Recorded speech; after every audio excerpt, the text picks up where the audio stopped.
अब 28 मार्च को विधान मंडल का बजट सत्र समाप्त होने वाला है। अब बचे ही कितने दिन हैं?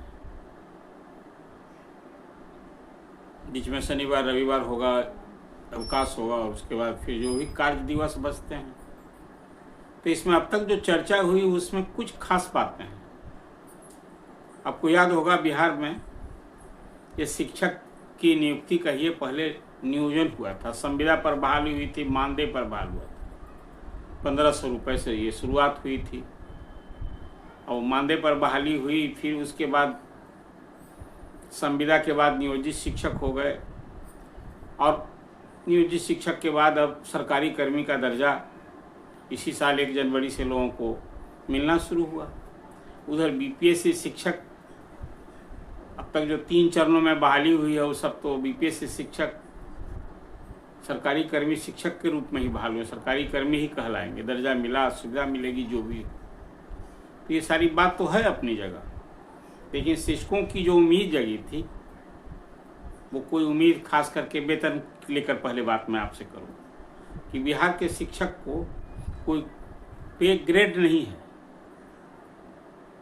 जैसे राज्य के कर्मचारियों को पे ग्रेड होता है वैसे उनको पे ग्रेड है नहीं। तो बिहार के शिक्षक को तो 7वां वेतन का ही लाभ, 7वां वेतन का रूप ही वेतन नहीं है, उनके लिए पे मैट्रिक्स है।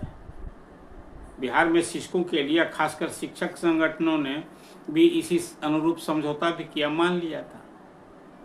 तो उनको मूल वेतन 25,000, 28,000, 31,000, 32,000 इसी तरह से ना है। और फिर इसके बाद डीए, हाउस रेंट, यही मिलता है। अब सरकारी कर्मी हो गए हैं तो उनको पीएफ कटेगा, एक ही नई सुविधा होनी है। लेकिन पे मैट्रिक्स है, पे ग्रेड नहीं है। तो अभी 8वां वेतन आयोग भी केंद्र सरकार ने गठन करने की घोषणा कर रखी है और जनवरी 26 से 8वां वेतन आयोग लागू होना है। तो स्वाभाविक केंद्र सरकार के कर्मचारियों के लिए पहले केंद्र सरकार लागू करती है और उसी अनुरूप बिहार सरकार ने भी तो फैसला कर रखा है, समझौता है कि जब केंद्र कर्मचारियों का जो वेतन आयोग के सिफारिश लागू होगी तो हम उसी अनुरूप बिहार में भी लागू करेंगे। तो बिहार में कर्मचारियों को, सरकारी कर्मचारियों को 7वां वेतन आयोग का तो लाभ मिल रहा है। लेकिन लाभ सरकारी कर्मी बनने के बाद ही बिहार के शिक्षकों को कहाँ मिलना है? तो इस संबंध में विधानसभा में चर्चा हुई, सवाल उठे। तो शिक्षा मंत्री ने साफ साफ विस्तार से बता दिया कि हम तो भाई मानदेय था, मानदेय बढ़ाए समय पूरा विस्तार से उल्लेख किया और कहा कि भाई तुम उनके लिए पे मैट्रिक्स लागू है, वो 7वां वेतन आयोग से कहाँ गवर्न होते हैं। हाँ, ये है कि जब 8वां वेतन आयोग आएगा तो फिर फिटमेंट कमेटी बैठेगी, शिक्षा विभाग, वित्त विभाग को प्रस्ताव भेजेगा और फिर उसके लिए कुछ ये भरोसा दिलाया कि उनके वेतन बढ़ेंगे। मतलब मूल वेतन में कुछ बढ़ोतरी होगी लेकिन पे ग्रेड तो मिलना नहीं है। तो एक जो ये उम्मीद थी वो लागू होने से रही कि शिक्षकों का वेतन मतलब वेतनमान नहीं लागू होने जा रहा है। ये साफ तौर पर शिक्षा मंत्री ने बात कह दी। जब 7वां वेतन आयोग वेतनमान नहीं है तो 8वां वेतन आयोग भी बनेगा, राज्य कर्मचारियों को मिलेगा, लेकिन शिक्षक राज्यकर्मी बनने के बाद भी वो वेतनमान नहीं मिलना है।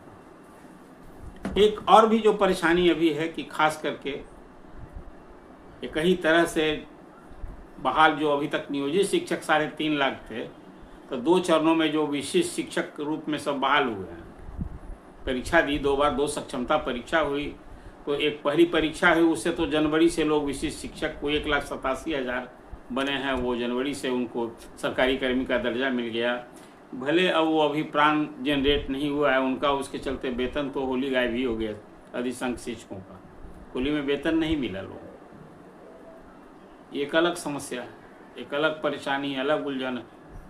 अब सेकेंड फेज में जो सक्षमता परीक्षा किए हैं वो मार्च से उन लोगों का सबको अब ज्वाइनिंग का हुआ। 1 मार्च से 7 मार्च तक ज्वाइन करना है। तो स्वाभाविक रूप से जो बाद में परीक्षा दिया विशिष्ट शिक्षक, तो उनसे जूनियर हो गए 2 माह का कम से कम की स्थिति आप देख लीजिए। ये उलझन परेशानी एक अलग है ही। और थर्ड फेज में जो परीक्षा के लिए अभी परीक्षा होनी है, सक्षमता परीक्षा, उसी तरह से अभी जो 70,000 शिक्षक बचे हैं उसमें जो उत्तीर्ण होंगे, सरकारी कर्मी बनेंगे, तो उनको फिर वही स्थिति होगी, वो और जूनियर हो जाएंगे। तो नियोजित शिक्षक जो विशिष्ट शिक्षक बने हैं उसमें अब विशिष्ट शिक्षकों भी ये जो वरीयता का मामला है उस अनुरूप हो जाएगा। नियोजित शिक्षकों को जो प्रोन्नति देने का मामला तो एक अलग मामला है।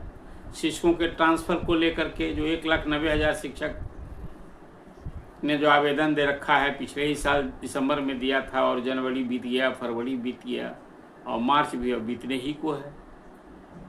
तो अभी तो कैंसर रोग से पीड़ित प्रभावित ही शिक्षकों का ना ट्रांसफ़र हुआ है। और जो वहाँ गति है, जो प्रक्रिया अपनाई गई है, पहले भी मैंने चर्चा की थी, हालांकि ये बड़ा घोर निराशाजनक बात दिखती है। लेकिन मुझे नहीं लगता है कि जिस गति से ये सब कुछ हो रहा है, स्क्रूटनी, पोस्टिंग, कहीं वैकेंसी हो तब होगा। इस संबंध में मेरी पहले से एक राय रही है कि भाई जो आप ये 38,000 प्रधान शिक्षक और 6,000 जो हेडमास्टर आप अभी बीपीएससी से चयनित हैं, उनको यदि आप पोस्टिंग कर दिए होते तो इतने पोस्ट खाली हो जाते शिक्षकों को, तो जो ऐच्छिक स्थानांतरण के लिए जिन लोगों ने आवेदन दिया है उनकी राह और आसान हो जाती है। लेकिन अब वो जो शिक्षक चयनित हैं उनका भी अभी पोस्टिंग नहीं हो रही है। अब उम्मीद है कि कहा जा रहा है कि तो अब अप्रैल में, मई में होगा, अप्रैल में होगा। अब वो पोस्टिंग के लिए इंतज़ार कर रहे हैं, सबकी काउंसलिंग हो गई है। अब उनसे भी अभी तो 3-3 जिला का मांगा गया था। हालांकि जब सभी शिक्षकों को आप उनकी सुविधा का ध्यान रख रहे हैं, तो जो ट्रांसफ़र कर रहे हैं खासकर प्रधान शिक्षक और हेडमास्टर का, उसमें भी महिलाएं अधिक हैं, उनकी भी संख्या काफ़ी है।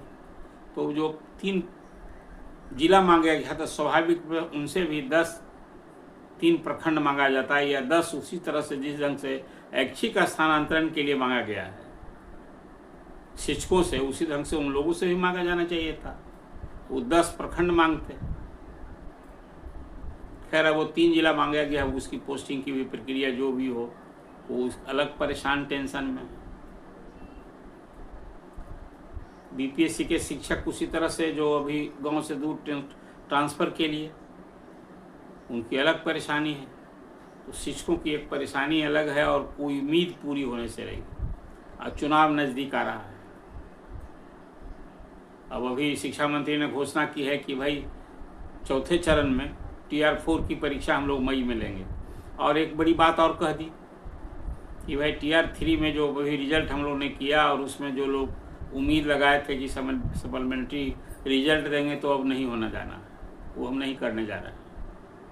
और उसके लिए अब है कि TR4 में ही वो सारे पोस्ट के लिए जो खाली रह गया है उसको हम बहाल करेंगे। लेकिन एक अब बड़ा सवाल है, वो ये सवाल है कि जब आप TR4 लेने जा रहे हैं, चतुर्थ चरण की परीक्षा बीपीएससी लेगा मई में, तो उसके पहले बिहार स्कूल एग्जामिनेशन बोर्ड को पात्रता परीक्षा पहले लेनी चाहिए, ताकि जिन शिक्षकों ने ट्रेनिंग कर रखी है, जिन अभ्यर्थियों ने जो शिक्षक बनना चाहते हैं, तो उनके लिए भी मार्ग प्रशस्त हो।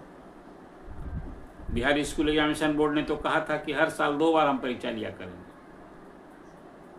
तो इसलिए अभी TR4 के पहले वही परीक्षा पहले लेकर के रिजल्ट कर देना चाहिए, तो उन्हें एक बड़ा अवसर मिलेगा। और डोमिसाइल नीति की बात तो अपनी जगह है, उसकी चर्चा कितनी बार सरकार जब भी मान ही चुकी है कि भाई हम पहले चरण में जिस ढंग से जो स्टैंड है नीतीश गवर्नमेंट का कि मेधा के लिए हम पूरे देश भर के अभ्यर्थियों को अवसर दे रहे हैं और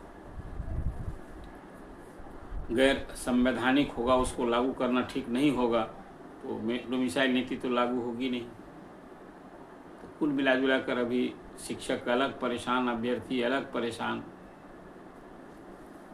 अलग उलझन, ये सारी स्थिति है आपके सामने। लेकिन शिक्षक जो कार्यरत हैं, जो सरकारी कर्मी हो गए हैं, उनको कोई 7वां वेतन आयोग का जब कवर नहीं है, तो 8वां वेतन आयोग भी उनके लिए तो फिर होगा। ये मुझे लगता है कि चुनाव बाद जो नई सरकार होगी, नया वेतन आयोग होगा, तो इस 5.5 लाख शिक्षकों की मांग की अनदेखी करना, हालांकि तो अब शिक्षक संगठनों में वो ताकत नहीं रह गई। 4 कैटेगरी के बिहार में जब शिक्षक हो गए हैं, तो अलग अलग वो एकजुट सभी हैं नहीं। एक और जहाँ वेतनमान वाले शिक्षक, नियोजित शिक्षक, बीपीएससी वाले शिक्षक जो विद्यालय अध्यापक कहते हैं, और फिर ये विशेष शिक्षक, कुल मिला जुला कर। लेकिन ये सारे संपूर्ण 5.5 लाख से अधिक शिक्षकों की जो ताकत है या आज भी जो निराशा है, उन्हें जो परेशानी है, ये चुनाव में क्या उनका रुख रवैया होगा, ये एक अलग सवाल है कि शिक्षक भी शिक्षक के रूप में कि एक वोटर के रूप में जो जाति समूह में बट करके लोग वोट देते हैं, अपना वो दर्द भूल जाते हैं। ये एक सवाल तो है ना।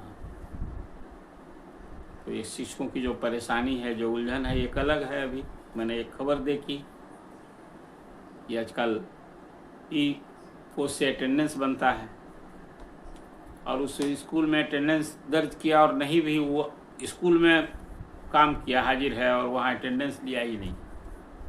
तो ऐसे हजारों की संख्या में शिक्षकों से शो कॉज किया गया है।